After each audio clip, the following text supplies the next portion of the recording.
اعوذ باللہ من الشیطان الرجیم، بسم اللہ الرحمن الرحیم۔ کلاس 4 سبجیکٹ اردو، ٹاپک راستہ چلنے کے قاعدے۔ پرسوں ہم نے سبق مکمل کیا، آج ہم اس کے کچھ یہ الفاظ ہیں، مشکل الفاظ، انہیں ہم پڑھیں گے اور سمجھیں گے۔ پڑھیے اور سمجھیے، ہمیں یہ الفاظ پڑھنے ہیں اور سمجھنے ہیں۔ یہ کیا کیا الفاظ ہیں؟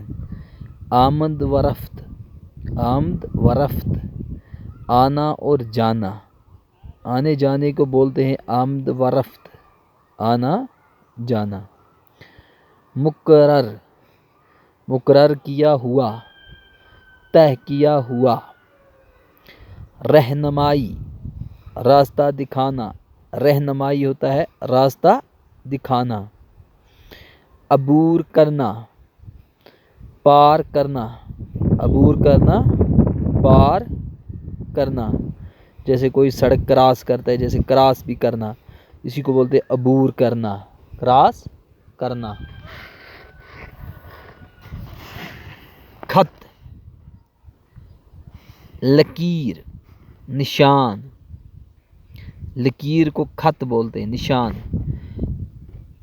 چٹھی کے معنی میں بھی استعمال ہوتا ہے۔ چٹھی، جو ہم چٹھی لکھتے ہیں، چٹھی کو بھی خط بولتے ہیں، لیکن یہاں پہ جو یہ خط ہے، یہ خط لکیر کو بولتے ہیں، نشان کو۔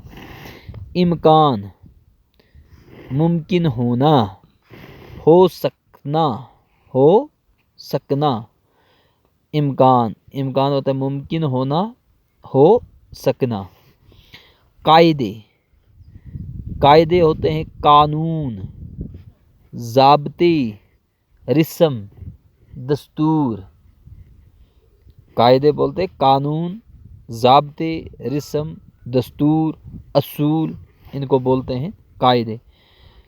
محفوظ، صحیح سلامت، محفوظ ہوتا ہے صحیح سلامت، حفاظت۔ پڑھیے اور لکھیے، آپ کو پڑھنا ہے اور پھر لکھنا ہے۔ راستہ چلنے کے قاعدوں کو اپنانے سے کیا فائدہ ہے؟ اگر ہم جب راستے پہ چلتے ہیں، اگر جو قاعدے ہیں، جو قانون ہیں، جو اصول ہیں، انہیں ہم اپنائیں گے تو اس سے کیا فائدہ ہوگا؟ تو اس کا جواب یہی ہے کہ اس کا فائدہ یہ ہوگا کہ ہم حادثات اور نقصانات سے بچیں گے۔ اگر ہم راستے چلتے قاعدوں کا لحاظ نہیں رکھیں گے تو ہمیں حادثوں اور نقصانات اٹھانے پڑیں گے۔ زیبرا کراسنگ سے کیا مراد ہے؟ جو زیبرا کراسنگ ہے اس سے کیا مراد ہے؟ زیبرا کراسنگ ہوتی ہے جہاں سے آدمی کراس کر سکتا ہے، یہاں پہ کچھ کالی اور کچھ سفید لکیریں ہوتی ہیں۔ لال روشنی کا کیا مطلب ہوتا ہے؟ لال روشنی کا مطلب ہوتا ہے ٹھہرنا، لال روشنی کا مطلب ہوتا ہے ٹھہرنا۔